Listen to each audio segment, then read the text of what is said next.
मध्य प्रदेश के गृह मंत्री नरोत्तम मिश्रा जी के बड़े भाई डॉक्टर श्री मन मिश्रा ने खास बातचीत करते हुए दबंग न्यूज के विशेष संवाददाता मनोज चतुर्वेदी से दबंग न्यूज के ऑफिस पर चर्चा में कहा कि कांग्रेस अपने कुकृत्यों से ही समाप्त हो गई और शेष भी समाप्त हो जाएगी। मैं मनोज कुमार चौधरी दबंग न्यूज चैनल में इस समय ऑफिस पे हमारे विशेष अतिथि डॉक्टर सीमन दादा हैं, जो एक समाज सेवी भी हैं और आप जैसे हमेशा दबंग न्यूज पे अपनी बात स्पष्टता से रखते हैं, आज भी इस समय। और आप मध्य प्रदेश के गृह मंत्री वरिष्ठ राजनीतिक डॉक्टर नरोत्तम मिश्रा जी के बड़े भैया भी हैं। जब भी आप आए हैं, आपने कोई विशेष टॉपिक पे अपनी खुल के और स्पष्ट राय रखी है। आज फिर हमारे विशिष्ट मेहमान के रूप में दादा उपस्थित हैं। दादा, पहले तो आपका दबंग न्यूज ऑफिस में स्वागत है। जी धन्यवाद। दादा, वर्तमान की स्थिति पे जो चुनाव की तैयारियां चल रही हैं और जो समीकरण है, उस पर आपकी राय क्या है? राजनीतिक समीकरण जब तक चुनाव होने जाते प्रतिदिन बदलती है। जब से मध्य प्रदेश में राजनीतिक समीकरण बदले तब से स्थितियां इतनी विषम हो गई हैं कि कांग्रेस के पास में उम्मीदवार ढूंढ के ला रहे हो, नहीं मिल रहे। वो उनके आदमी उनके कुकर्मों के कारण से उनका साथ छोड़ा। भारतीय जनता पार्टी ने किसी को नहीं तोड़ा, उनके आदमियों ने उनका साथ छोड़ा। तो उनके जो आदमी थे वो हमारे साथ आ गए। तो अब उनके पास में व्यक्ति ही नहीं बचे हैं जिनको वो टिकट दे सके और चुनाव लड़ा सके। अभी राजनीतिक परिदृश्य जब तक साफ नहीं हो जाता है, जब तक कि पूरे उम्मीदवारों की लिस्ट कांग्रेस की नहीं बदल जाती है। जैसे डबरा से सुरेश राजे को दिया है, शुरू से बीजेपी का रहा है, इसी तरह से वो हर जगह से इसी तरह में ढूंढ के ला रहे हैं कि जो किसी न किसी कारण से कोई न कोई पहले पे रुष्ट था, उसको ढूंढ के ला रहे हैं। तो इसमें राजनीतिक समीकरण कितने विपक्षी पक्ष में जाएंगे तो भविष्य बताएगा। दादा, वर्तमान की स्थिति में देखा जाए तो जो कांग्रेस का जो वर्तमान की स्थिति में हाल है, एक समाज सेवी भी और राजनीतिक, तो दादा कहीं इनको लगता नहीं है कि जो गलती पे है एक आत्मचिंतन करने की आवश्यकता है, या एक है ना जो इनका क्या कहते हैं हेम है या बड़बोलापन है, वो एक इनके लिए आगे काफी खतरनाक साबित हो भी चुका है और होगा? दिक्कत ये आ रही है कि पहले वो इस बात को माने कि हम गलती कर रहे हैं। वो गलती कर रहे हैं और गलती पे गलती करते चले जा रहे हैं। जब तक आत्मचिंतन नहीं हुआ, जब तक वो ये माने कि हमने गलती की है। एक समय था जब पूरे देश में एकमात्र पार्टी का राज था, उसका नाम था कांग्रेस। उनकी गलतियों के कारण से स्थितियां ये बन गई है तो 2-4 राज्यों में ही कांग्रेस की रह गई है। इसके बावजूद इनकी समझ में नहीं आता है कि वो इस पर विचार करें कि क्या करें। उनके जो अंधे भक्त थे, उन्होंने अगर गलती से कह दिया कि आप इस पर विचार करो, तो उनको उन्होंने जो पदों से हटा दिया। चाहे उसका नाम गुलाम नबी आज़ाद हो, चाहे उसका नाम बोरा हो, और जो उनकी आमियाँ मिलाने वाले दिग्विजय सिंह सरीखे, उनको उन्होंने पद दे दिए।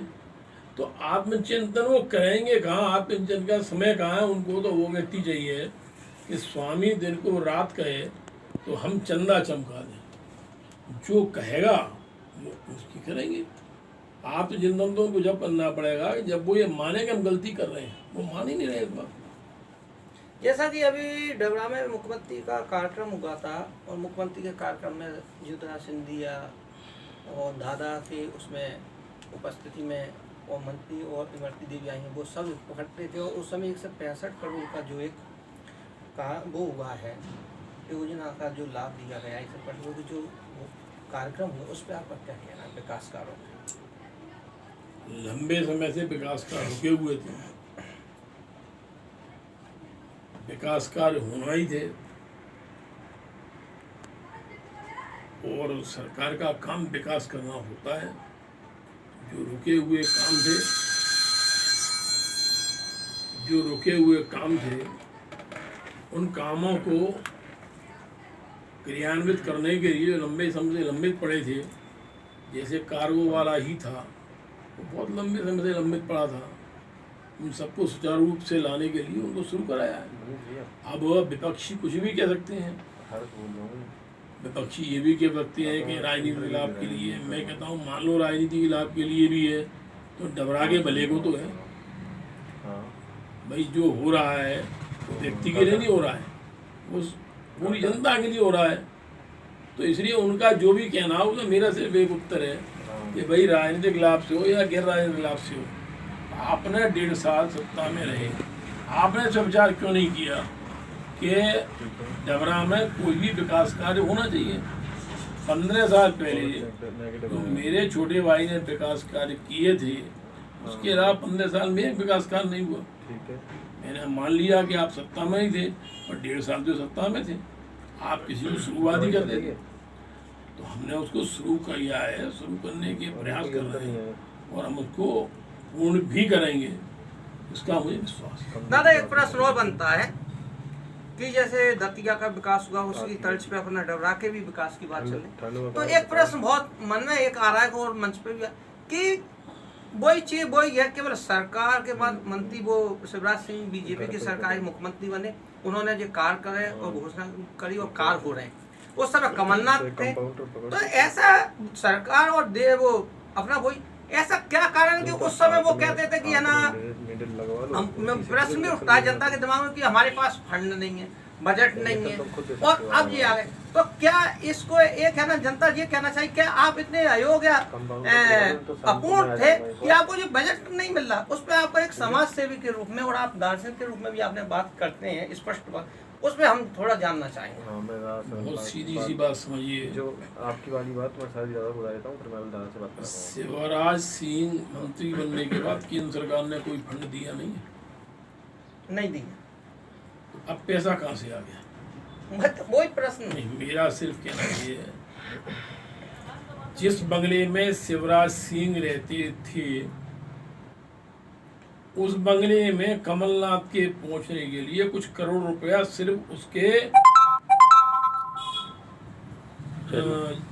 एडिशन ऑल्ट्रेशन तैयारी में लगा दिया। उनके बंगले में जिसमें शिवराज सिंह रहा था उसको पैसा लगाने की जरूरत समझ में नहीं आई, परंतु कमलनाथ जी के बंगले में पहुंचने के पहले 1 करोड़ रुपया खर्च किया गया। इसके लिए फंड कहाँ से आ गया, सिर्फ इसका उत्तर आप उनसे ले लो, आपको हर बात का उत्तर मिल जाएगा।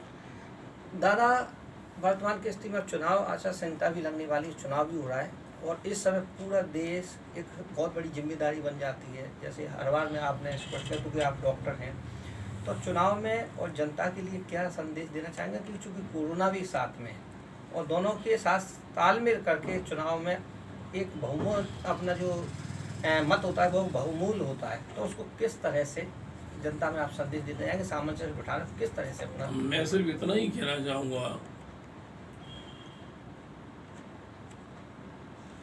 कि हर गलती का श्रेय घर के मुखिया को दिया जाता है। घर पर कोई दुर्घटना या घटना होती है तो यही कहा जाता है भगवान तेरा बुरा किया। कोई ये नहीं कहता कि मैंने बुरा किया। कोई लड़का दारू पी के मोटरसाइकिल से गिर जाता है, मर जाता है, ये कहते हैं भगवान वाग अकेलो तो बुरा किया। ये कोई नहीं कहेगा दारू पी के वो गिरा और मरा इसके लिए बुरा किया। मेरा कहना सिर्फ इतना है, 6 या 8 महीने पहले लॉकडाउन किया, स्थिति कंट्रोल में आई। कांग्रेस ने चिल्लाना शुरू कर दिया प्रवासियों का इंतजाम नहीं है, रेलों का इंतजाम नहीं है, बसों का इंतजाम नहीं है। सरकार चिल्ला चिल्ला के अधमरी हो गई, उसने रेलें भी चला दी, अब प्रवासी कहाँ गए? उसने बसें भी चला दी, अब प्रवासी कहाँ गए? सरकार ने जब ओपन कर दिया तो सरकार चिल्ला रही है कि भाई मास्क लगा के रहो, सोशल डिस्टेंसिंग बना के रहो, अपने आप को बचा के रखो। आदमियों की वो समझ में नहीं आ रही है और उसका नतीजा ये है कि एक एक दिन में 80-80 हज़ार मरीज बढ़ रहा है। सरकार जो कर सकती है वो सरकार कर रही है। भैया इलाज मुफ्त, अस्पताल मुफ्त, ऑक्सीजन मुफ्त, वेंटिलेटर मुफ्त, पर मरना भी मुफ्त ही हुआ है। आप नहीं मानोगे तो मरना ही मुफ्त है, क्या करोगे आप? आदमी को हर व्यक्ति समझा सकता है। एक ट्रैफिक का सिपाही चौराहे पे खड़ा होके सामने वाली गाड़ी को हाथ देता है कि भैया रुक जाओ, इधर रास्ता साफ नहीं है, पर वो किसी गाड़ी को हाथ लगा के रोकता नहीं है। नहीं मान रहा, चला जा, मरता है तो मर जा। मेरा कहना ये है कि मैं सिर्फ इतना आपको बताना चाहूँगा, आपके माध्यम से जनता से मैं आग्रह करना चाहूँगा कि भाई कोरोना है, जब तक कोरोना का इलाज नहीं निकला है, जब तक अपनी सावधानी अपने हाथ में है, चाहे वो मास्क लगाना हो, चाहे अपने हाथ को, शरीर को धोना हो, अपने कपड़ों को साफ रखना हो, ये अगर आप नहीं करेंगे तो जब सब कुछ फ्री है तो भैया मरना ही फ्री है। आप इसके बारे में बोल क्या सकते हैं? आदमी को अपनी सावधानी अपने हाथ में रखना पड़ेगी। विश्व उसके इलाज में लगा हुआ है। जब तक उसका कोई वैक्सीन नहीं आ जाता है, कुछ भी कहना गलत है। चुनाव में भी मैं सिर्फ इतना ही बोलूँगा कि ज्वारी को अपना दाव सूझता है, चुनाव लड़ने वाले को अपना चुनाव दिख रहा है। हर वोटर को भी ये लग रहा है कि मैं कैसे उसके निकट पहुंच जाऊं। मेरा सिर्फ उनसे आग्रह, चुनाव तो रोज आते रहेंगे, हम जिएंगे तो चुनाव कर लेंगे और हम मर जाएंगे तो चुनाव भी नहीं हो पाएंगे। इसलिए अपनी सावधानी आदमी बरते, ये मेरी सलाह है। दादा, आपके प्रश्न है और आपका बहुत एक पुराना सपना भी है, कई बार आपने कि एक डबरा का इतना बड़ा वो क्षेत्र होते हुए भी एक हॉस्पिटल का एक सपना था और डबरा की जनता का जो अब पूर्ण हो गया है, तो यानी शुरुआत हुई है तो पूर्ण के संत में, तो उस पर आप क्या कहना चाहेंगे? मेरा भाई स्वास्थ्य मंत्री था, उस समय सब मंजूर कर चुका था, परंतु डबरा विधानसभा से उसको जाना पड़ा जनों के कारण से, तो कार्य अधूरा रह गया। क्योंकि वो सारी योजना बनी हुई थी, इसलिए इतने जल्दी में उस सबका कर दिया है। डबरा के लिए बहुत आवश्यक है, डबरा की पॉपुलेशन के हिसाब से भी यहाँ हॉस्पिटल बनना आवश्यक है। उसके लिए जगह वगैरह पहले सब नियत कर ली गई थी और मैं तो सिर्फ ये उम्मीद करूँगा कि तो जल्दी जल्दी बना के डबरा को उससे लाभ मिले। आप थे हमारे साथ आदरणीय दादा सीमन दादा का जो स्पष्टता के लिए जाने जाते हैं, और आप भी आज भी देखा होगा स्पष्ट बात कही थी कि राजनीति में आपके चुनाव होते रहते हैं, लेकिन आप अपनी सावधानी पर ध्यान रखें और मतदान केंद्र तक जो भी रूल्स हैं, जो भी गवर्नमेंट ने आपको निर्देशित किया उसके हिसाब से मतदान करें, क्योंकि मतदान भी एक बहुत बड़ा अधिकार है आपका और वो बिना आपके अधिकार को उसको गंवाए नहीं। इसी दबंग न्यूज की चैनल के द्वारा हमारी अतिथि का स्वागत करते हुए और धन्यवाद देते हुए मैं मनोज कुमार चंद दबंग न्यूज चैनल के लिए अपने दोनों कैमरामैन रवि शर्मा और रवि परिहार के साथ